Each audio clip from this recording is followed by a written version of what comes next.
de Cristo Jesus. E neste momento eu gostaria que os amados, por gentileza, abrissem as vossas Bíblias, por favor, no livro de Tiago. Tiago, no seu capítulo 5. Tiago, capítulo 5, versos 13 e 14. Tiago, capítulo 5, versos 13 e 14. O título da nossa mensagem nesta noite: as 3 perguntas reveladoras. Três perguntas reveladoras. Tiago, capítulo 5, versos 13 e 14, diz assim: está alguém entre vós aflito? Ore. Está alguém contente? Cante louvores. Está alguém entre vós doente? Chame os presbíteros da igreja e orem sobre ele, ungindo-o com azeite em nome do Senhor. Amém? São 3 perguntas de grande importância para a humanidade, com respostas claras, diretas e funcionais. Na aflição, a oração. Na alegria, os louvores. Na enfermidade, pede-se ajuda ao líder religioso, para que possa ungir, porque a oração da fé salvará o doente.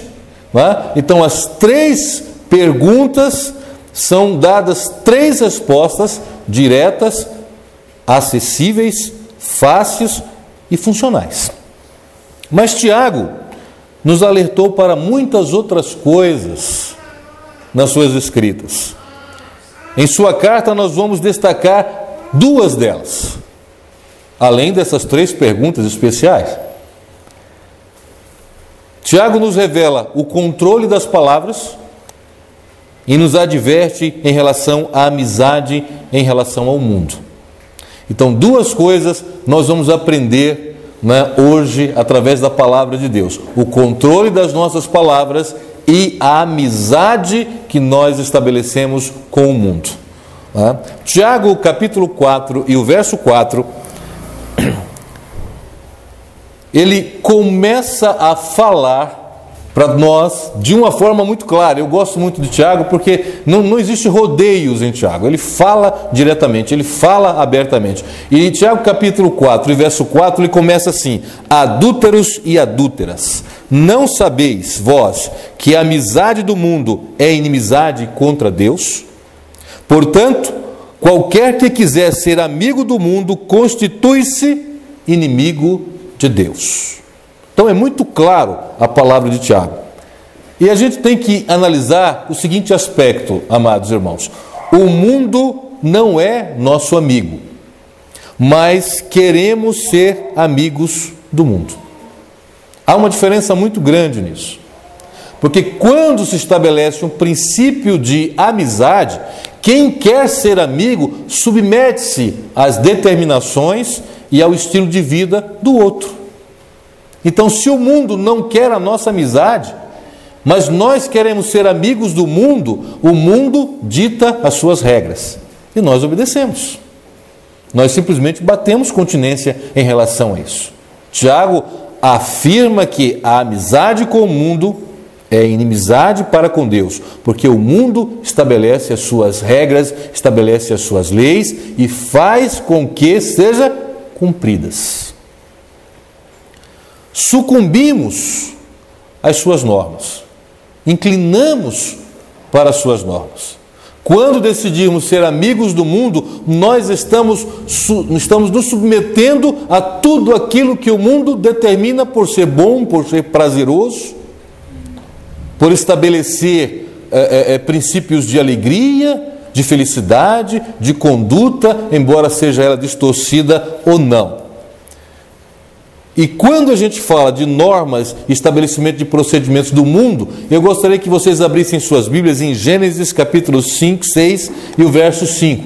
Eu trouxe aqui uma outra Bíblia, numa outra tradução, para que a gente possa ler ela de uma forma muito mais clara. Então, Gênesis capítulo 6 e o verso 5, livro das Origens, no seu capítulo de número 6 e o verso 5, a palavra, ela diz assim, nessa tradução aqui, na tradução Tebe, ela diz assim: o Senhor viu que a maldade dos homens se multiplicava na terra o dia todo, seu coração não fazia outra coisa senão conceber o mal.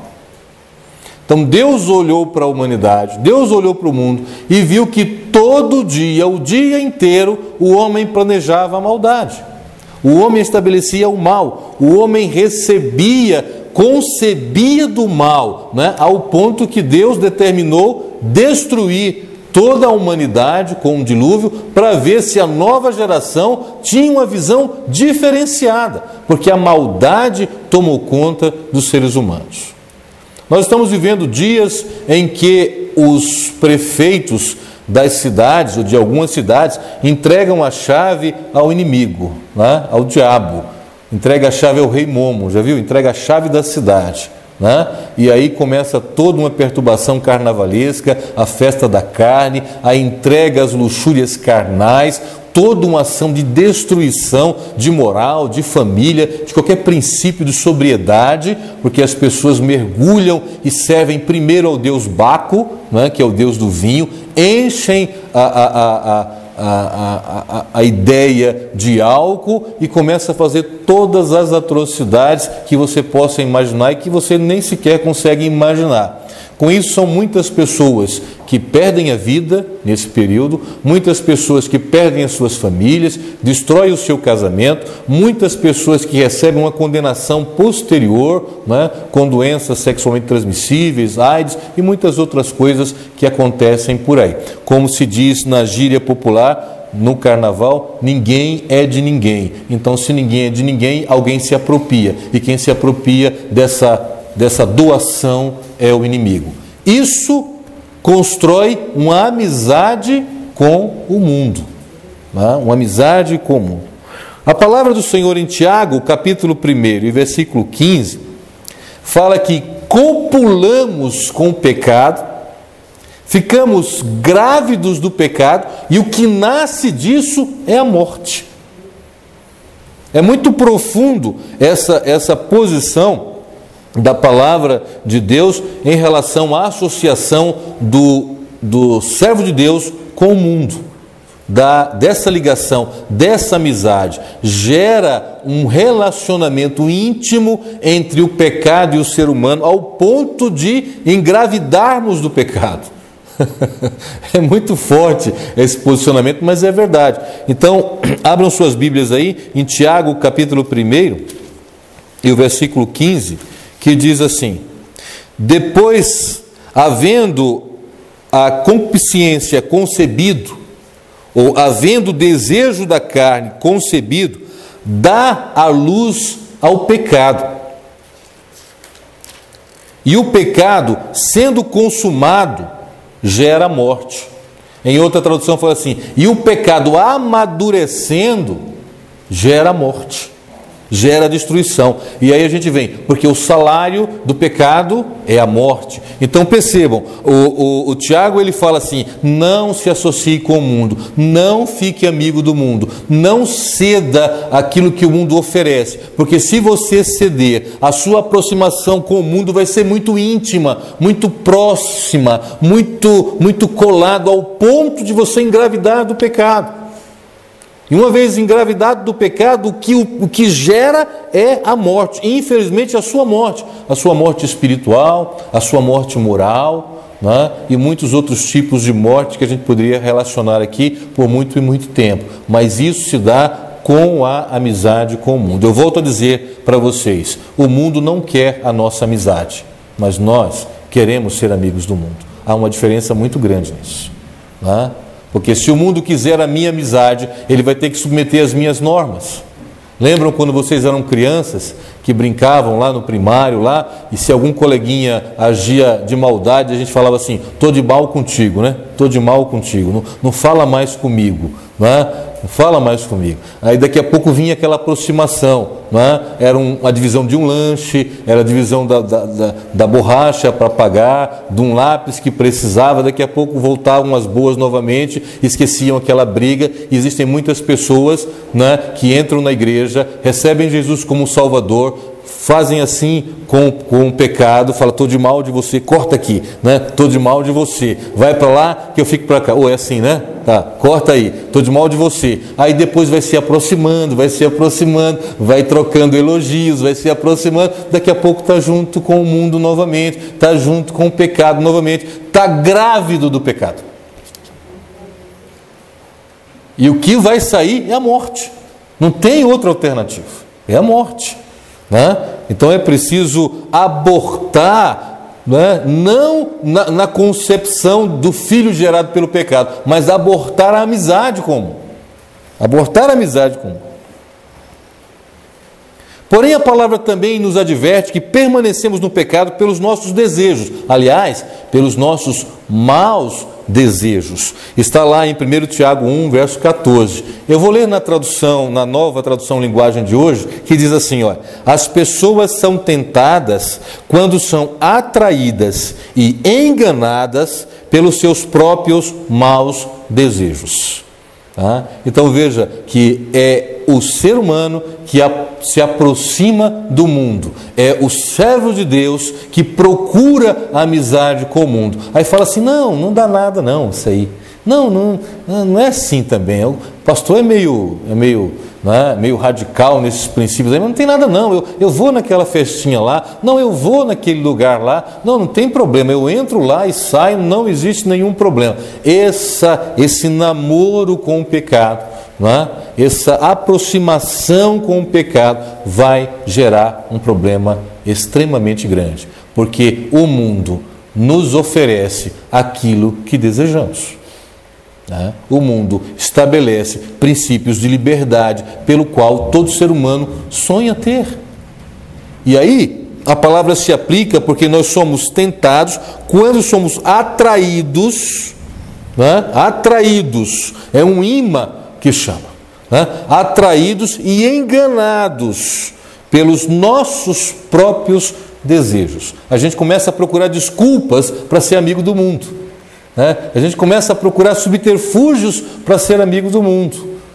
Tem gente por aí criando bloco carnavalesco gospel, entendeu? Bloco bulando, vamos pular, não, é para Jesus, isso é para Jesus, Vamos fazer isso para mostrar que a gente é de Jesus, vamos entrar no meio do lamaçal lá e pula daqui, pula dali, e aí já sabe, termina grávidos do pecado, terminam engravidados, terminam copulando com o pecado, e o que nasce é a morte.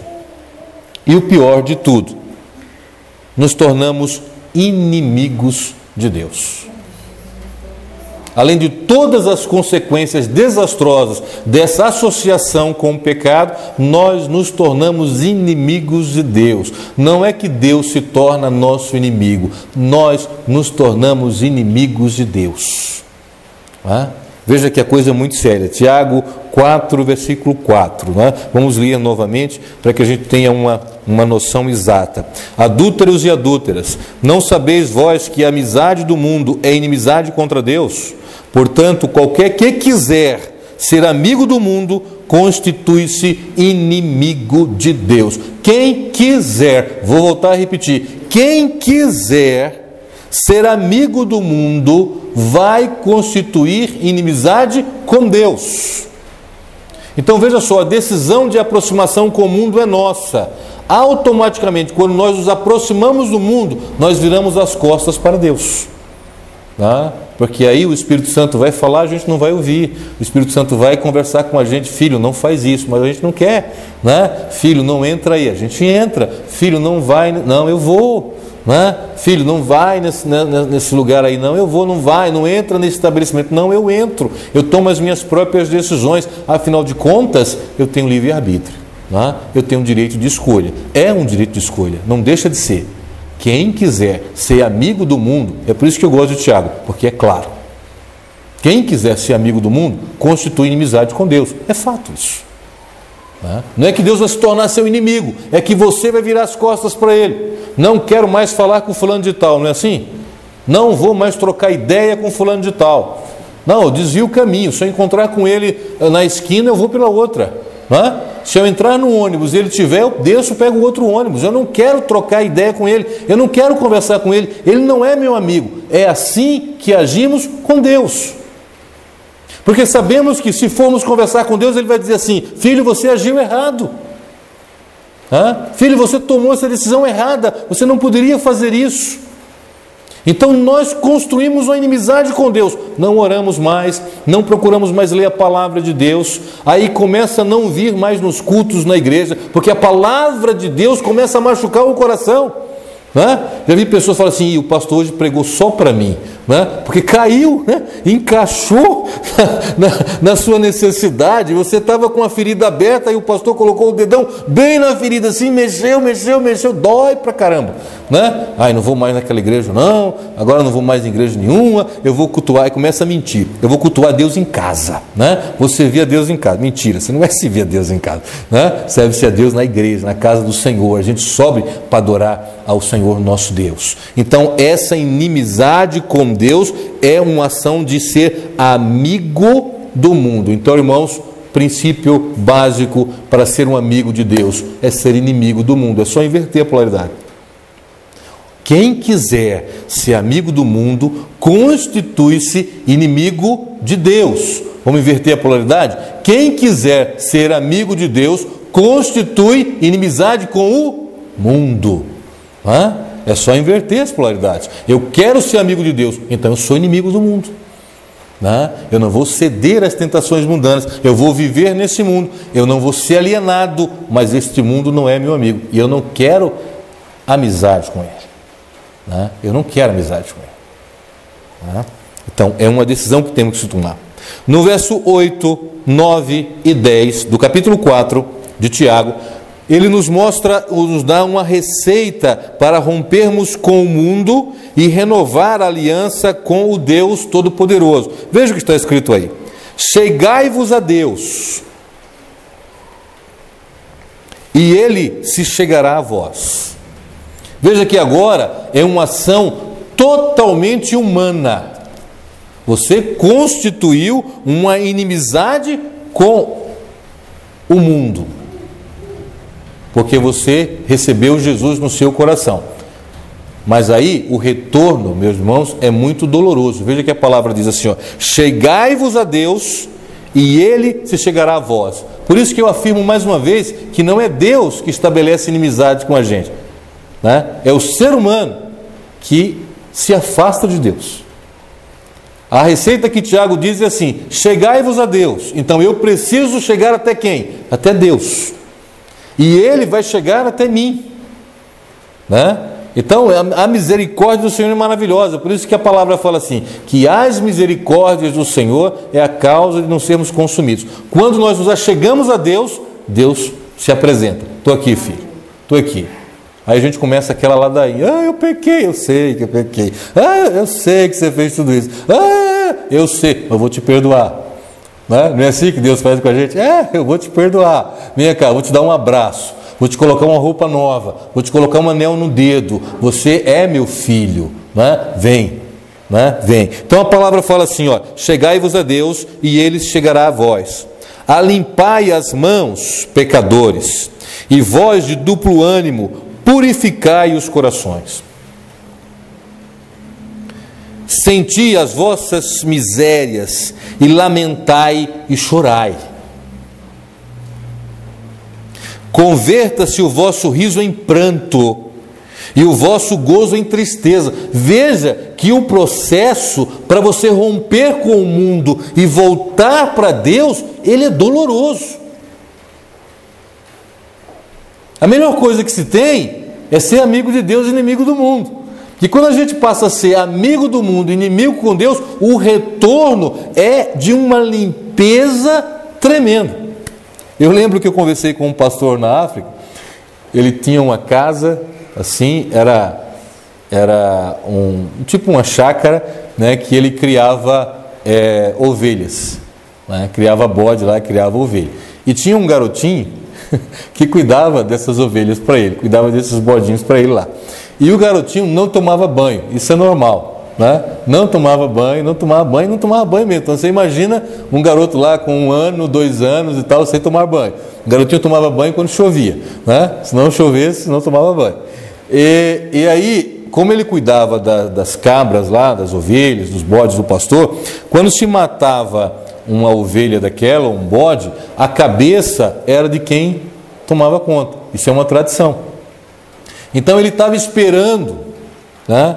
Ele estava esperando que a cabeça fosse dada a ele. Aí o pastor matou a ovelha, tirou a cabeça e falou assim: eu vou te dar, mas só se você deixar eu te dar um banho, né? E o garoto ficou ali, não queria tomar banho. Depois ele deixou, né, que o pastor desse um banho nele. E o pastor começou a escovar, e o garoto chorava e gemia e gritava, porque doía, a sujeira estava encrostada nele, né? Para encurtar a história, o garoto adoeceu depois, que não tinha costume de tomar banho, ficou doente, né? Depois, mas passando o escovão para tirar a sujeira, você imagina, né? Passando assim, rasgando a pele, porque a sujeira estava encrostada na pele. É assim que o pecado faz com a gente. Aí a palavra do Senhor fala assim, alimpai-vos as mãos, pecadores, e purificai o coração, você que é de duplo ânimo. Senti as vossas misérias, e lamentai e chorai. Converta-se o vosso riso em pranto, e o vosso gozo em tristeza. Humilhai-vos perante o Senhor, e Ele vos exaltará. Então perceba que o processo agora é um processo de trituração, né? Eu vou ter que passar o escovão mesmo, vou ter que arrancar todas essas mazelas para eu poder estar diante do Senhor Todo-Poderoso, para que a minha humilhação venha a se tornar em uma exaltação. Então, irmãos, o conselho que Tiago fala e o conselho que o pastor dá para vocês de acordo com a palavra é: sejam amigos de Deus e inimigos do mundo, para não passar por esse processo de limpeza espiritual que o Senhor adverte na sua palavra, né? De humilhação, de pranto, de tristeza, né? Porque eu posso dizer para vocês o seguinte, que é muito difícil a gente converter riso em pranto. É melhor sorrir, não é? É melhor sorrir do que transformar riso em pranto, riso em choro. Oh, que bênção! Muito bem. Agora, a segunda orientação na palavra de Deus é controlar as palavras. Uma coisa muito difícil, mas que precisa ser praticada. Geralmente a gente está de bate-pronto em relação à palavra. A gente fala o que vem na cabeça, debulha e tal, né? Principalmente se a pessoa for nosso amigo, né? Ou tiver muita proximidade com a gente fala o que dá na telha, como diz a história, né? Entendeu? Geralmente a gente fala assim, fulano não tem papas na língua, né? Ou como diz lá na terra de algum pessoal aqui, que eu não vou dizer o nome, assim, fulano não queimaram a língua dele com a colher, né? Então fala mesmo. Então vamos ver o que a palavra de Deus nos adverte. Veja só, Tiago capítulo 1, verso 26, na nova tradução linguagem de hoje, a palavra diz assim: alguém está pensando que é religioso? É uma pergunta. Se não souber controlar a língua, a sua religião não vale nada, e ele está enganando a si mesmo. Então, o servo de Deus precisa aprender a se controlar. Precisa aprender a pensar antes de falar, né? Tardios em falar, né? Ávidos para ouvir, né? Porque as nossas palavras têm poder. A palavra diz, né, em Tiago capítulo 3, verso 2, que se o cidadão não tropeçar em palavras, tem domínio de todo o corpo. Veja o que a palavra diz. Porque todos tropeçamos em alguma coisa. Isso é uma afirmação.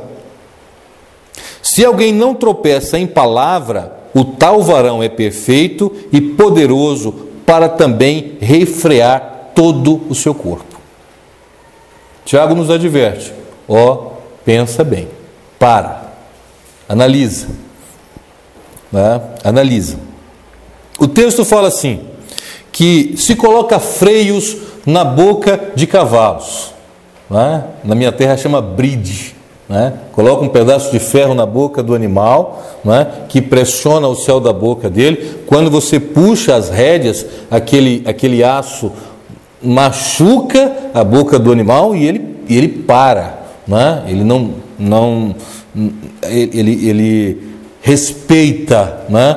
Respeita. Um animal de 500 quilos, 600 quilos, né? Totalmente feroz, né? Mas quando você puxa ele para, porque aquilo machuca ele, então trava a sua boca. A palavra diz também que um navio tão grande, com tanta potência, é conduzido por um leme pequeno, né? Põe para a direita, põe para a esquerda, não é assim, né? Este bordo, bom bordo. Como eu não sei muito bem disso, então para a direita, para a esquerda fica mais fácil, né?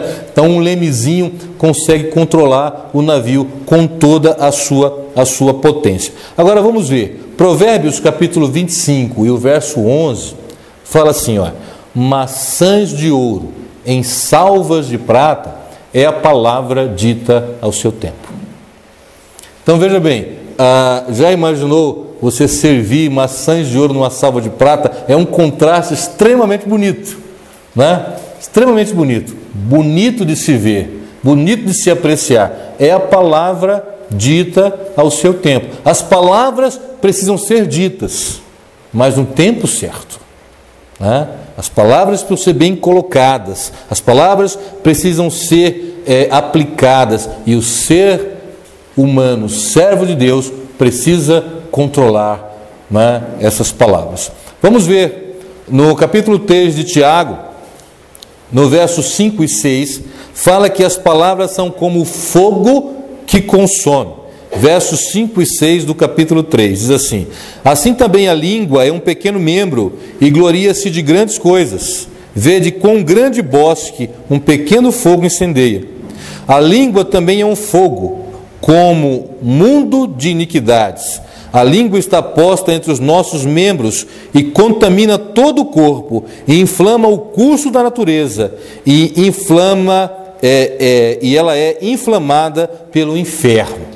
Então, veja só, irmãos, essas palavras nos revelam que o inimigo pode tomar as palavras do ser humano para causar problemas e dificuldades, né? Pode usar uma pessoa para te irritar, para te enfurecer, para falar coisas que você não gosta, e esperando que você comece um incêndio, né? Esperando que você revide na mesma moeda. Então nós precisamos, segundo a palavra de Deus, ter a percepção exata do momento em que devemos falar, né?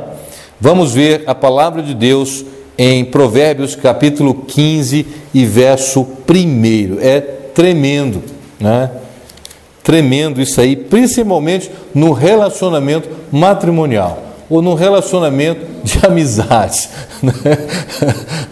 A palavra no capítulo 15, verso 1 de Provérbios fala assim, que a resposta branda, o que acontece? Desvia o quê? O furor, né? Desvia o furor. Em contrapartida, o que está escrito aí? A palavra dura suscita a ira, né? Então, numa conversa ou numa discussão, né, você precisa entender que a palavra branda, a resposta branda, vai desviar o furor. Mas a resposta, ou a palavra dura, vai suscitar a ira. Então começa a pegar fogo, né? Tipo assim, você é bonito. Não, bonito é você. Mas você é muito elegante. Não, elegante é você. Aí começa então a pegar fogo na situação. Daqui a pouco cria um problema, uma instabilidade muito grande. E tudo foi por causa da palavra, né? Tudo foi por causa da palavra. Então, o servo de Deus precisa aprender a ser controlado pelo Espírito, né? Controlado pelo Espírito. O que eu vou responder, Senhor? O que eu vou dizer, Senhor? O que eu vou falar, né? Uma palavra gentil, uma resposta branda, Desvia. Ah, você não fez isso, não fez aquilo. Oh, meu amor, eu esqueci. Ai. Ou então, veja como é diferente. Meu amor, eu esqueci de fazer. Aí, meu amor, eu esqueci de fazer. Aí não tem mais argumentação. Mas veja que diferença. Ah, você não fez isso, não fez aquilo. Ah, você está pensando que eu não faço nada? Eu trabalho o dia todo, eu lavo, eu passo, eu cozinho, e você ainda... aí começa toda uma discussão, porque não houve sabedoria na palavra. A resposta foi dada, a indagação foi a mesma, mas só que uma palavra branda desviou o furor, né? Meu amor, não tive tempo, né? Eu até vim aqui para fazer, mas não tive tempo. Me desculpa, eu vou fazer. Daqui a pouco o outro fala assim, não, eu faço por você. Aí já faz, acabou o problema. Aí um beijo, outro abraço, e fica tudo certo. E é bênção do Senhor Jeová para todo mundo. Mas uma resposta dura suscita a ira. E é isso que o inimigo trabalha. É isso que o inimigo faz e vai, né? Para que tenha uma resposta na ponta da língua, né? Se você bater, você leva, se você falar, você vai escutar, então sempre vai suscitar a ira, e é isso que o inimigo quer. Isso que Tiago falou, vamos aprender a ser controlado pelo Espírito. Por isso que a palavra fala assim, andai no Espírito e não vai satisfazer a vontade da carne. Andai no Espírito e você vai se dar bem. Ande no Espírito e você vai desviar todo o furor. Vai desviar todo o furor. Porque às vezes as coisas estão complicadas porque você não tem tolerância nas suas respostas. Está igual aquele quadro que passava numa rede de televisão, tolerância zero. Você está com zero de tolerância, aí você não desvia o furor, você vai acender a ira, você vai tocar fogo. Aí Tiago fala assim, a língua é um fogo que consome, ele destrói, ele vai destruindo, ele vai consumindo, porque aí os trocadilhos de palavras pesadas e agressivas, e parte do princípio da verbalização para a ação. E aí é onde fica muito mais complicado, muito mais difícil, de aceitar. Tiago, no versículo 8 do capítulo 3, ele fala que a língua é indomável e mortal. Versículo 8 do capítulo 3 diz assim, mas nenhum homem pode domar a língua. É um mal que não pode refrear, está cheia de peçonha mortal. Vocês já ouviram falar de homicídio verbal? Nunca ouviram falar? Então abra a sua Bíblia em 1 de João, capítulo 3, e o versículo 15. 1 de João, é só adiantar um pouquinho no livro de Tiago aí. 1 de João, capítulo 3, e o verso de número 15. Diz assim na minha Bíblia, pode estar até diferente na sua, ou a minha deve estar errada aqui, mas diz assim, qualquer que aborrece a seu irmão é o quê? É isso mesmo, está aí? Então eu vou repetir, qualquer que aborrece a seu irmão é homicida. Agora você vai dizer assim, agora eu sei o que é homicídio verbal. Pois não? 1 João capítulo 3, verso 15. 3 e o verso 15. Qualquer que aborrece a seu irmão é homicida. Você vai chegar em casa hoje e vai dizer, aprendi um novo tipo de homicídio, homicídio verbal. Então, você aborrece o seu irmão, você é homicida. E é duro isso, porque os homicidas não têm parte no reino dos céus, no reino de Deus. É preocupante isso. Por isso que o Senhor diz para nós sermos tolerantes nas nossas palavras, para nós refrearmos a nossa língua, para não cairmos no aspecto de sermos homicidas. É cruel isso aí. Pede ajuda ao Espírito de Deus.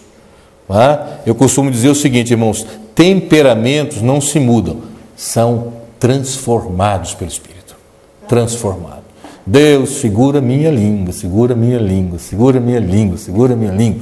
Né? Dá 3, 4 glória a Deus antes da resposta, aí a resposta sai, né? Para você não se tornar um homicida verbal, ou cometer homicídio verbal. É muito terrível. Tem uma outra passagem que o Senhor Jesus Cristo fala assim: olha, se você aborrecer um desses pequeninos aí, melhor seria você pegar uma pedra, amarrar no pescoço e jogar no mar. Né? Eu não vou nem entrar nos detalhes que Jesus Cristo falou, né? Mas o fato é que nós não devemos ser homicidas verbais. Nós devemos usar a nossa boca para abençoar, usar as nossas palavras para transformar, usar as nossas palavras e não deixar que a ira povoe o nosso coração. E então nós vamos ter uma vida plena, uma vida de realizações, uma vida de paz, de tranquilidades. Eu já contei para vocês aqui a história do pastor que estava dirigindo um carro, né? E aí ele estava apressado para ir para a reunião, então ele fechou um cidadão na Marginal Tietê, em São Paulo. Ele fechou literalmente o cidadão e foi embora. O cidadão ficou nervoso, acelerou o carro, emparelhou com o pastor e fechou o carro do pastor. Aí o pastor acelerou o carro e tal, e aquela confusão toda, colocou do lado, olhou para o cidadão olhou para ele, ele fez... Né? O cara começou a rir, diminuíram a velocidade os dois e tal, acabou o problema. Né? Acabou o problema. Podia causar um acidente gravíssimo, uma morte, um homicídio e tal. Por quê? Porque a intolerância imperou. Se você está na sua casa e o seu amigo, ou o seu pai, ou o seu irmão, ou o seu esposo, ou a sua esposa estiver nervoso, estiver bravo, a resposta branda desvia o furor. Não tem um adágio popular que fala assim: quando dois não quer, um não briga sozinho? Não é verdade? Desvia o furor, irmãos. Ele ficou bravo, deixa ele bravinho lá. Trata ele com gentileza. Entendeu? Trata com gentileza, trata a pessoa com gentileza, com respostas gentis. Desvia o furor. Você é um servo de Deus. A palavra diz assim, que a bênção do Senhor enriquece e não acrescenta dores. Às vezes nós estamos em conflitos constantes porque não aprendemos a desviar a nossa resposta, a maneirar a nossa palavra. Nós pagamos na mesma moeda, pagamos na mesma moeda. Não. Maneira na resposta. Maneira na resposta. Aí as coisas voltam normais. Mas pastor, quantas vezes eu devo fazer isso? 70 vezes 7 é o que a palavra fala para perdoar, né? Aí a pergunta é: no dia, na semana, no mês, talvez numa hora, 70 vezes 7 você perdoa constantemente, o outro vai aprender a não tratar assim. Não tem mais aquela lei da reação. Eu cheguei em casa para brigar, mas eu encontrei paz. Eu tenho que me desarmar, entendeu? Ou então eu vou ficar batendo a cabeça na parede o tempo todo, eu vou ter que desarmar. Eu não encontro, um páreo para que eu possa brigar. Não. Então o inimigo tomou a pessoa, entrou na sua casa para brigar, entrou no seu trabalho para brigar, entrou no seu ambiente para brigar, entrou na sua casa para brigar. O cidadão que tem o desplante de pegar sujeira da porta dele e jogar na sua porta. Isso não acontece aqui não, Mas jogar assim, vir limpando e jogar na sua porta. Dá bom dia para ele e pega lá a sujeira, coloca lá, ainda bate um papo com ele, convida para vir para a igreja, ele vai se tocar, porque o Espírito Santo vai dar nele. Vai dar nele lá. Não precisa você fazer isso. Deixa o Espírito Santo tratar com ele. Entrou na casa, entrou no trabalho, aquele ambiente pesado, e vai para te irritar, para você falar, para você ficar nervoso, você tem Cristo. Não esquece disso. Você tem Cristo. O outro pode não ter, mas você tem Cristo no seu coração. O Espírito Santo está em você. Não foi assim que a gente cantou? Ele está em você. O Espírito Santo se move em você. É você que tem o Espírito Santo. Fala assim: eu tenho o Espírito de Deus na minha vida. Acabou. Gritou. Deus abençoe você. É você que tem o Espírito Santo. Não é ele. Então a resposta branda desvia o furor, desvia a ira. O inimigo fica envergonhado porque você exerce a sua maestria de ser sacerdote e rei. Olha que bonito, né? O inimigo vem sorrateiramente com aquelas mãos sujas, imundas, para poder você reagir de forma agressiva. Aí você dá uma resposta branda, aí a ira dele, ó, no chão. Vai tentar? Vai. Outras vezes? Sim, mas você tem o Espírito de Deus, não esqueça disso. É você que tem o Espírito Santo de Deus. A palavra diz também que com a língua abençoamos e amaldiçoamos. Então é um aspecto que nós devemos entender, que com a nossa boca nós abençoamos ou nós abençoamos. Então abençoe. Abençoe o seu filho, abençoe sua filha, abençoe seu trabalho. Às vezes a gente verbaliza coisas, desastrosas para nós mesmos. A gente começa a verbalizar misérias e derrotas. A gente começa a dizer que a gente é fraco, que a gente não pode, que a gente não aguenta mais, que não tem jeito, que não sei o quê. E a gente vai acreditando naquelas palavras que a gente vai falando. Não, fala, eu sou forte, eu posso, Deus é comigo, eu vou vencer, aquele mal vai desaparecer, eu vou entrar lá todos os dias e ele vai ter que sair, porque eu tenho o Espírito Santo de Deus. Comece a abençoar a sua vida, comece a abençoar o seu trabalho, comece a abençoar o ônibus que você pega todo dia, que você maldiz aquele ônibus, porque o cidadão atrasou 5 minutos. Comece a abençoar.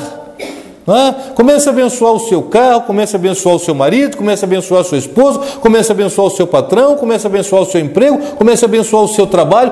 Com a língua você abençoa, não se maldiz. Não é o poder do pensamento positivo, não, irmãos. É que a gente tem que abençoar mesmo. Abençoa. Aquela pessoa que fez mal para você, abençoa ela também. Entrega ela na mão do Senhor nosso Deus. Cuidado com as maldições. Quando eu era do departamento infantil, eu era... Há pouco tempo atrás, que eu era do departamento infantil, tinha um louvor que cantava lá, e ensinava os menininhos a cantar. Era mais ou menos assim, cuidado, boquinha, o que fala. O Salvador do céu está olhando para você. Cuidado, boquinha, no que fala. Aí a gente aprende lá no departamento infantil, cuidado, boquinha, o que fala. Aí cresce e esquece, você fala um monte de besteira, um monte de coisa. Continua cantando, vai ficando velho e continua cantando. Cuidado, boquinha, no que fala. O Salvador do céu está olhando para você. Cuidado. Cuidado. Vamos desviar a ira, desviar o furor com palavras de bênçãos, com palavras de afetividade espiritual, com coisas produtivas, com a bênção de Deus que enriquece. Com a bênção do Senhor que enriquece. Eu não canso de contar a história de uma irmã, uma serva de Deus, uma irmã que era muito usada por Deus. Já faleceu essa irmã. As pessoas chegavam na casa dela para falar mal do pastor. É pecado falar mal do pastor, vai para o inferno quem fala mal do pastor, viu? Fala mal do pastor, fala mal disso, daquilo outro, ia na casa dela. E ela ouvia assim, atentamente, A pessoa chegava, fulano fez isso. Ela falava assim, fez mesmo? Fez. E fez, mas esse homem fez isso? Fez. Quando a pessoa terminava de contar todas as misérias do ser humano, ela falava assim, esta pessoa precisa de muita oração. Precisa sim, então vamos orar agora por ela. Tudo que você falou para mim, eu acho que 1 hora de oração vai bem. Ajoelha aí. Segurava na mão da pessoa e ajoelhava, e ela passava 1 hora de joelho orando pelo cidadão. Nunca mais a pessoa ia lá falar mal de outra pessoa para ela, que tinha que orar 1 hora pelo cidadão ou pela cidadã. Sabe o que é isso? É desviar o furor do inimigo. Você vem na minha casa, mas você não vai trazer maldição, não. Você vem na minha casa, você vai orar ao Senhor aqui agora, 1 hora de joelho. Segurava na mão para o cidadão não levantar. Não levantar, segurava na mão aqui, glória a Deus, 1 hora de relógio, aleluia, Jesus é bom. E o camarada, ai meu Deus, por que eu vim aqui falar mal do outro? Nunca mais voltava. Entendeu? Então vamos desviar as coisas ruins da nossa casa, da nossa vida, porque o Senhor nos dá condições, de acordo com a sua palavra, para vencer todas essas dificuldades. Irmãos, daí, se estabelece as 3 perguntas especiais. E disse assim: está alguém entre vós aflito? Isso está no capítulo 5, versículo 13. Está alguém entre vós aflito? Então, diante de tudo, porque o capítulo 5 do Tiago é o último capítulo deste livro. E ele, na sua conclusão, ele fala assim: está alguém entre vós aflito? Então, diante de tudo que foi visto, que foi ouvido aqui na palavra, você está aflito? A resposta é: ore. Não é? Ore. Porque de uma maneira ou de outra, nós nos encaixamos nessas explicações de Tiago. De uma maneira ou de outra, a gente tem um quesinho de proximidade, de afetividade com o mundo. Né? E de uma maneira ou de outra, a gente escorrega nas nossas palavras. Né? A gente fala, né? E precisa colocar aquela bride para segurar. Né? Então, de uma maneira ou de outra, a gente se enquadra. A palavra fala assim: está alguém entre vós aflito? Ore. Então, se você não tem domínio sobre as suas palavras, e agora você percebeu através da palavra que muitas das confusões que são estabelecidas na sua casa é porque você não tem tolerância nas suas respostas ou nas suas perguntas, então ore ao Senhor, pede para Ele sabedoria. O próprio Tiago, ele fala assim: se você não tem sabedoria, peça a Deus que Ele dá sabedoria para você. Gratuitamente Ele dá sabedoria. Você é um servo de Deus, passe a fazer uso desta arma especial que é o Espírito Santo. Como servo do Senhor, Ele luta as nossas batalhas. Permita que o Espírito Santo lute por você. Às vezes você quer resolver os seus assuntos pessoalmente. Deixa que eu resolvo. Né? Lança para mim, eu mato no peito, driblo toda a zaga e faço o gol. Né? Deixa que eu resolvo. Não, deixa o Espírito Santo resolver por você. Senhor, não tenho competência para resolver isso. Resolve por mim, por favor. Toma minhas palavras, toma o meu ser, me faz uma pessoa diferente. Eu escorrego aqui, ó, né? Eu tenho uma tendência de ser amigo do mundo aqui, nesse quesito aqui. Senhor, me ajuda. Eu não quero ser inimigo teu, eu quero ser amigo teu. Né? Me dá forças. Está aflito? Ore. E a resposta da pergunta: está entre vós alguém aflito? Ore ao Senhor. Veja que não mandou assim: peça oração ao pastor. Diz assim: ore. Né? Fala assim: chame os irmãos para fazer uma campanha. Não, ore. Né? Está alguém aflito? Coloque o joelho no chão e ore. Converse com Deus particularmente, você. Né? Veja a palavra de Deus nos ensinando: ore você. Aí você passou por esta prova e a palavra diz: está alguém contente?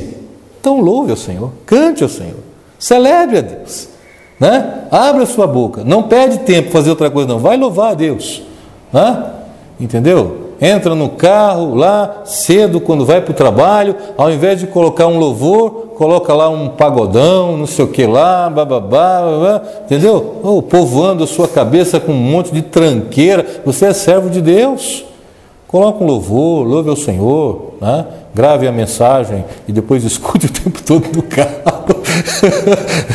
Faça alguma coisa para que sua mente possa estar feliz com o Senhor, que te leve a uma condição de proximidade com Deus. Adore ao Senhor, louve ao Senhor. Está lavando o prato? Louve ao Senhor. Quantos relatos nós temos que na antiguidade, antigamente, atrás, há uns 20, 30, 40 anos atrás, pessoas eram batizadas no Espírito Santo, falavam em línguas estranhas, lavando o prato, lavando louça em casa, na beira do rio, lavando roupa. Acho que não é da época de vocês, né? Entendeu? Eu lembro que eu ia com a minha avó, ela ia com uma bacia de roupa na cabeça, descia uma ladeira enorme para lavar roupa no rio, lá embaixo. Hoje você abre uma torneira, quer dizer, nem abrir torneira você abre, você joga a roupa na máquina lá e deixa que ela faça tudo por você. Modernidade é uma coisa maravilhosa, né?